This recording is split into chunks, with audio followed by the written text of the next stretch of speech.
Hi, it's Nell, and today I am going to be telling you how I turned my full to base rubber plant or rubber tree or Ficus Elastica into a tree form.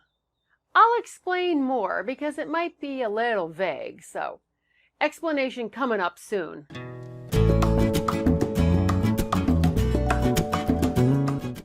If you like videos about gardening and house plants and repotting and succulents and bromeliads and roses and on and on and on, be sure to subscribe because I upload a video every week here at YouTube, and there are a lot of videos in the archives for you to go back and check out.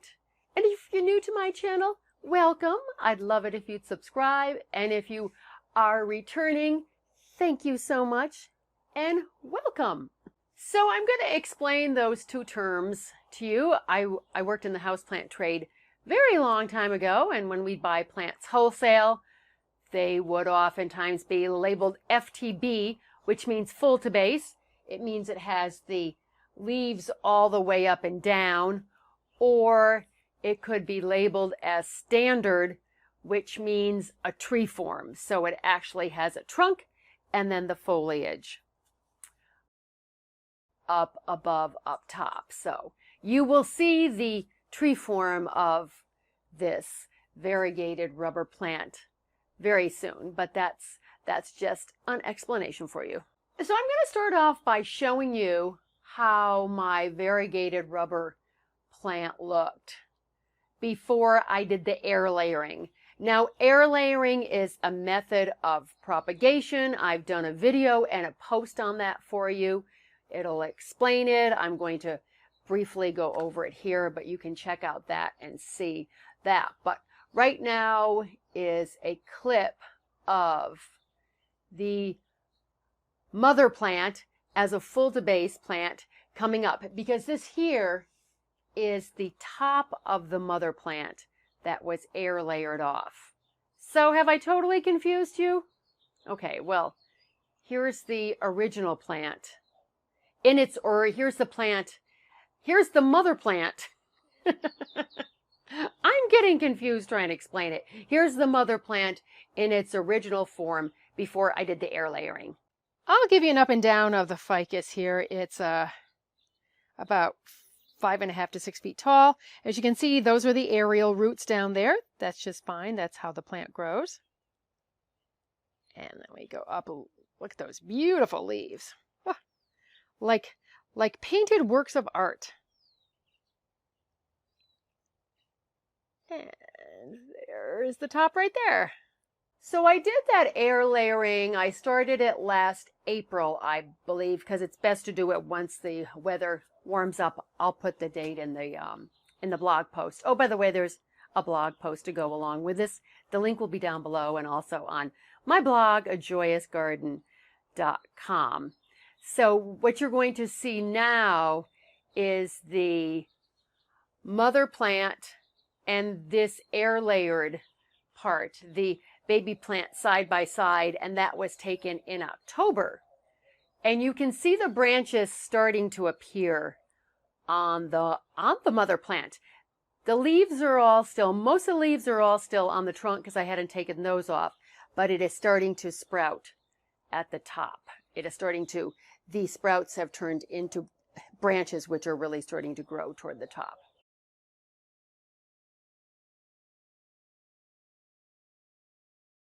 And here is the mother plant, how it looks right now at this point. As you can see, the branches are really growing. The three, I left 4. The 3 are fairly good size, and there's one here.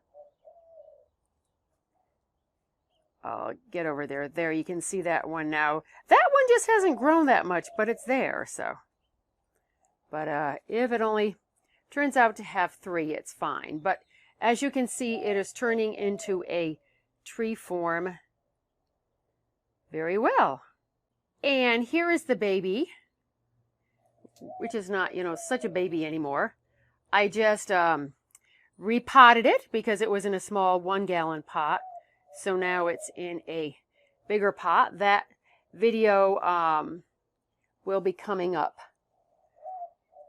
soon because I had to order bigger grow pots for the other two. For this rubber plant and then the solid one I have because I want to transplant them. So that's how that's going right there. So I put this up against the white wall so you can see it a little bit better now.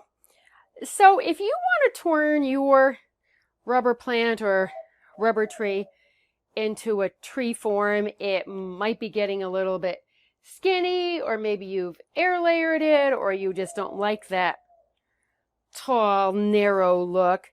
What you can do, there's a couple things you can do. You can just either cut it straight across at the top and propagate the top in soil if you want to, if it's not too, woody, or you can just cut the top off and get rid of it. But what I did is I air layered, and you can look at that. So this part, this had that baby part, the baby plant on top of it. I air layered it when it was still attached, and then I cut the air layering off. And that's how that came about. So obviously it had leaves all the way up and down because it was full to base. So I just let it settle in for a couple weeks after I took the top off.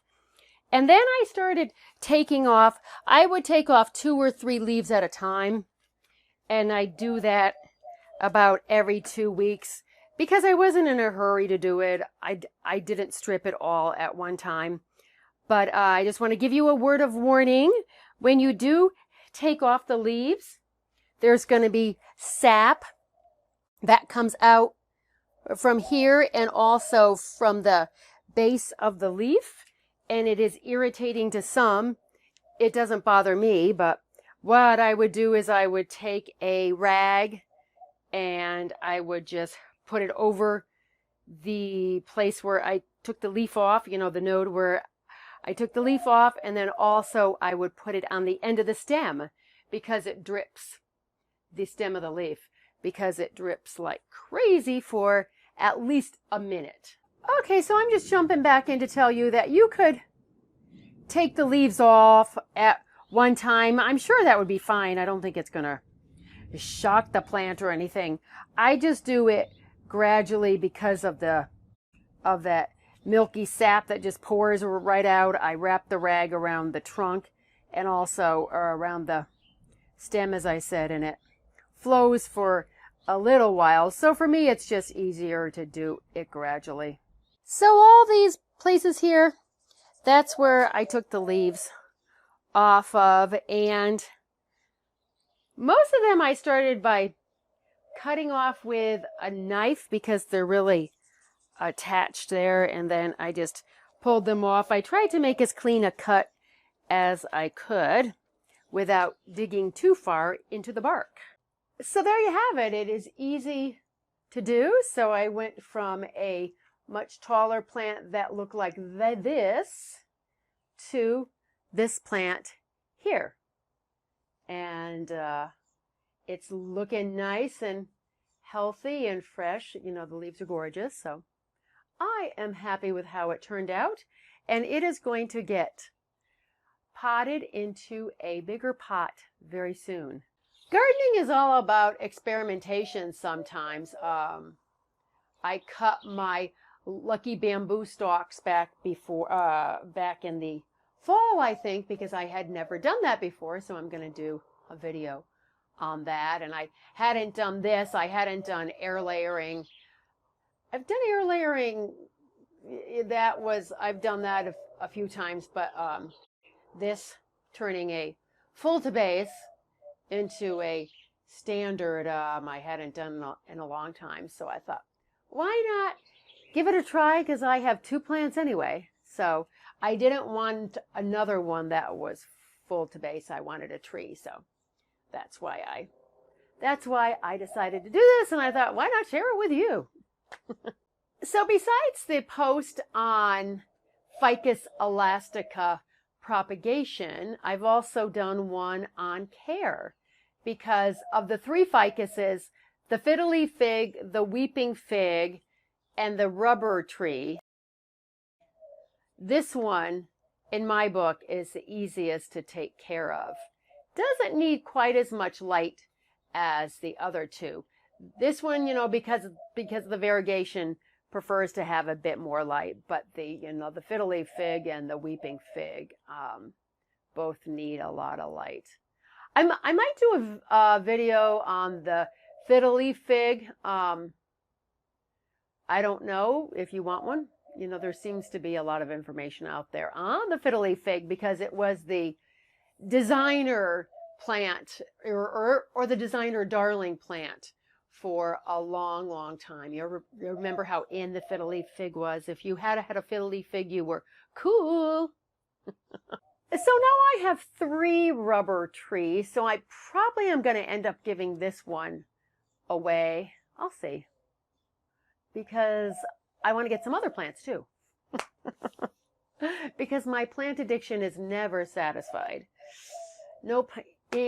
Indoors or outdoors, you know, hey. I guess there could be worse addictions, huh? Oh, I'll just do a quick time frame for you. As I said, I believe I started the propagation in April of 2018. I will check that out. And they were fully air layered by probably July. And then right now, when you see these plants, it is the end of May of 2019. Just so you can get an idea of how things have grown and what's been going on. But I'll look back on the dates in the video clips, the previous ones, and I will have those in the blog if you're interested in something more exact rather than a ballpark. So as I said, there's a blog post to go along with this video, so be sure and check that out. If you are furtherly interested in this, I always put more details in the blog for you. So I hope you have found this video about branching a rubber plant or turning a full-to-base rubber plant into a tree to be helpful. I have a lot more videos coming your way, so stay tuned for those. You know there is one coming up on the repotting of this plant pretty soon, so keep your eye open for that. I thank you for all your likes and your subscribes. I really appreciate them. Now let's get out in our gardens or into our indoor gardens and make our worlds a more beautiful place. As always, I thank you so much for watching, and I'll catch you in the next video. Bye!